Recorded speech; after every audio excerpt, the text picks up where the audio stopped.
नमस्कार। आशा करता हूँ आप सभी अच्छे होंगे। आज की मुलाकात में, आज की डिस्कशन में हम बात करेंगे एक सवाल के ऊपर जो एक मित्र ने पूछा है कि आखिर ये विचार कहाँ से आते हैं।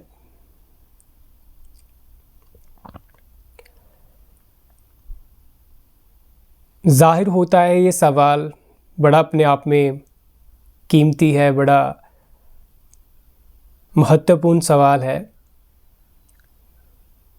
जो कि एक तरफ से है भी। लेकिन इसे ऐसे देखें, इस सवाल के में जाने से पहले ये सवाल पूछें कि ये सवाल मुझ में उठा क्यों? क्या मैं विचारों से परेशान हो चुका हूँ? क्या मुझे विचारों की असलियत दिख रही है? क्या उनका छोटापन, उनकी लिमिटेशंस दिख रही है? उसका दोगलापन, उसका अधूरापन। मैं विचारों के जगत में, विचारों में जी जी कर, उसके थपेड़े खाकर, उसकी चालाकियाँ सहकर अब हार चुका हूँ। क्या ये सब इन चीज़ों से गुज़रते हुए ये सवाल उठा है कि विचार कहाँ से आते हैं? अगर तो ऐसे उठा है तो आपका सवाल सही उठा है, क्योंकि हमें अब ये मत पूछिए, इस चीज़ में मत फंसिए अभी कि विचार कहाँ से आते हैं। इस सवाल को पकड़िए, ये देखिए सवाल उठना ये हमें प्रूफ देता है कि मैं सवालों से परेशान हूँ। अगर आपको ये चीज़ दिखाई दे दी, अगर आप ये चीज़ समझ रहे हो कि विचारों की जो औकात है, जो उसका छोटापन है, उसका धोखापन है, वो दिखाई देना शुरू हो गया, तो ये अपने आप में बड़ी बात है। क्योंकि हमें बहुत सा समय इसी में लग जाता है कि हम विचारों की सच्चाई देख पाएँ। हम नहीं देख पाते, क्योंकि हम विचारों के तल पर जीते जीते विचार ही बन जाते हैं। इसे थोड़ा और आगे लेकर जाकर देखिए कि हम क्या हैं। अगर हम पूछें कि मेरा नाम क्या है, रमेश, तेजिंदर, जो कुछ भी लगाइए, क्या है मेरी आसक्ति, मेरा जो जुड़ाव है, आइडेंटिफिकेशन है, वो शरीर से और जो आगे शरीर से रिश्ते हैं उससे, विचारों से, ख्यालों से, मेरे बिलीफ सिस्टम जो मैंने सीखा उससे, इसके साथ ही मेरी आइडेंटिफिकेशन है, मेरी पहचान बनी हुई है। तभी तो मुझे अगर कोई अपशब्द कह जाए, शब्दों से कुछ मुझे हर्ट कर जाए, मुझे कुछ बुरा भला कह जाए, कुछ ऐसे विचार, कुछ ऐसे इमोशन मेरे में से गुजर जाएं, तो मैं बस वहीं ढेरी हो जाता हूँ, क्योंकि मैं उनसे ज़्यादा कुछ हूँ ही नहीं। और ये जानना बहुत ही ज़्यादा ज़रूरी है। इसे ही कहते हैं कि स्वयं को जानना, अध्ययन करना। जितना हम जानेंगे, हमें अपने बारे में ही पता लगेगा। और तब ये सवाल उठने जायज़ हैं, जो उठने भी चाहिए। तो ये एक बहुत बड़ा और अच्छा संकेत है अगर ये सवाल इस चीज़ से उठा है कि हम विचारों की असलियत जान रहे हैं, उनका चालाकी वाला स्वभाव, उनका अधूरेपन वाला स्वभाव।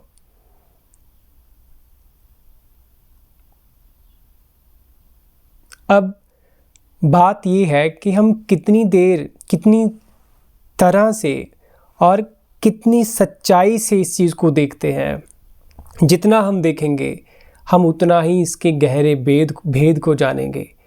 क्योंकि विचार जब हम देखना शुरू करते हैं, उसको जांचना शुरू करते हैं, तो वो कई तरह से अपनी चालाकियों से हमारे मन को हमें लुभाता है, हमें गुमराह करता है। हम नई चालों से उसमें फंस जाते हैं।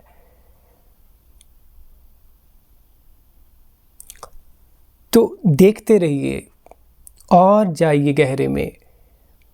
और कई बार, बहुत बार कुछ ऐसा होगा, आप खुद को पकड़ेंगे जब आपको ये जांचते देखते देखते ये एहसास होना शुरू हो जाए कि जो पहले विचारों को खोजने जाता था वो भी एक विचार था।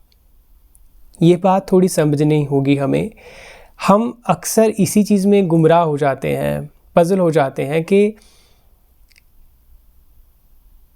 मेरे विचार, मेरे इमोशंस, मेरे विचार उससे श्रेष्ठ हैं। जो ये मेरा मेरा करता है, अपनापन शो करता है, अच्छे विचारों को पकड़ता है, उसमें कुछ बुरे विचार भी आते हैं। ये जो एक आइडेंटिफिकेशन अलग सी इंडिविजुअलिटी की है, ये भी विचार ही है। जब हमें ये दिखनी शुरू होती है, जब हम अपने विचारों के खेल को देखते देखते ये भी देखने में पहुंच जाते हैं कि जो एनालिसिस करता था, जांचता था, वो भी एक विचार ही था, तब आप रियलिटी में विचारों की सच्चाई को देख पाएंगे। नहीं तो आप किसी से भी उत्तर ले लीजिए, वो आपको उत्तर कभी भी हल्का और सच्चाई नहीं दे सकता, बल्कि वो एक नया विचार, नया कॉन्सेप्ट बन जाएगा। तो फिलहाल यही करते हैं हम। जो हमें दिखाई देना शुरू है विचारों की असलियत, वो देखते हैं। असलियत दिखेगी तो वो हमें असलियत की तरफ लेकर जाएगी। इस जीवन के खेल को अगर हमने समझा तो इसमें से जीवन की झलक भी मिलनी शुरू हो जाएगी। लेकिन अगर हम उस जीवन की चाह ज़्यादा रखेंगे, वो भी विचार का खेल ही ना बन जाए। इसलिए इसमें संयम होगा। हमारा देखने का जो ढंग है इस जीवन के खेल को, वही हमें जीवन की ओर अपने आप ही ले जाएगा।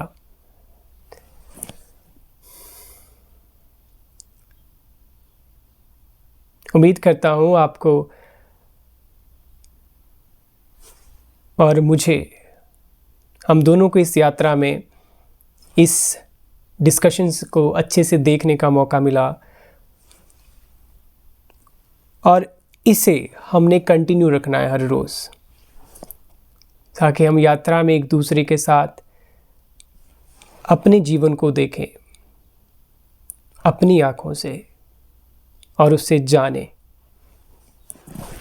धन्यवाद।